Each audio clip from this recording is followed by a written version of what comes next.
To Kamran Martin, who is a senior lecturer in international relations at the University of Sussex, and he specialises in Iranian Kurdish issues. Good evening to you.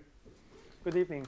So we don't clearly know the exact reasons why this particular family and people travelling with them decided to leave. But let's talk a little bit more generally. Persecution is clearly a reason why people choose to make this really dangerous journey. What kind of persecution could they have been subject to?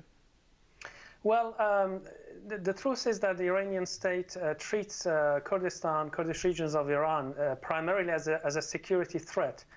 Kurdistan of Iran is highly militarized. There are hundreds of bases dotting across Kurdish regions in Iran.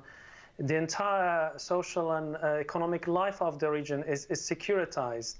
Non-Kurdish officials from the other parts of Iran are deployed there, and they survey the society. The jobs in public services are subject to very stringent vetting based on ideological and political commitment to the regime. Economically also, the region is extremely underinvested, underdeveloped and neglected.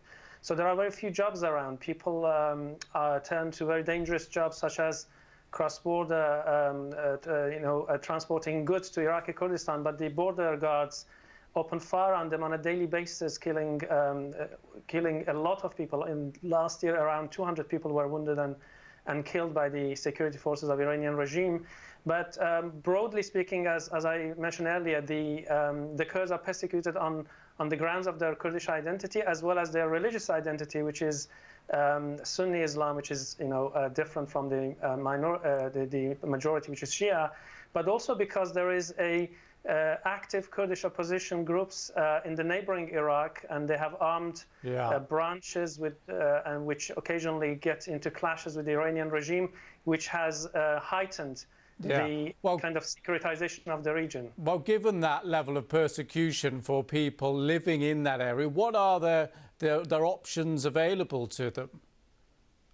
Well, very little indeed. I mean, there are cases people might get by with the help of the relatives and family, but many, like this family which had this tragic accident, choose to leave Iran and take a very dangerous route in the hope that they reach the UK or some other safe European countries to build a future for their kids. And how common is that?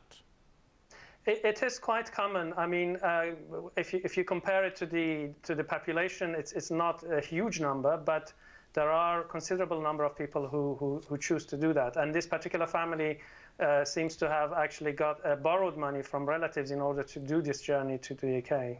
Okay, well, thank you so much for filling us in with a bit of the context there. We really appreciate your time. Thank you. Thank you. That's Kamran Martin.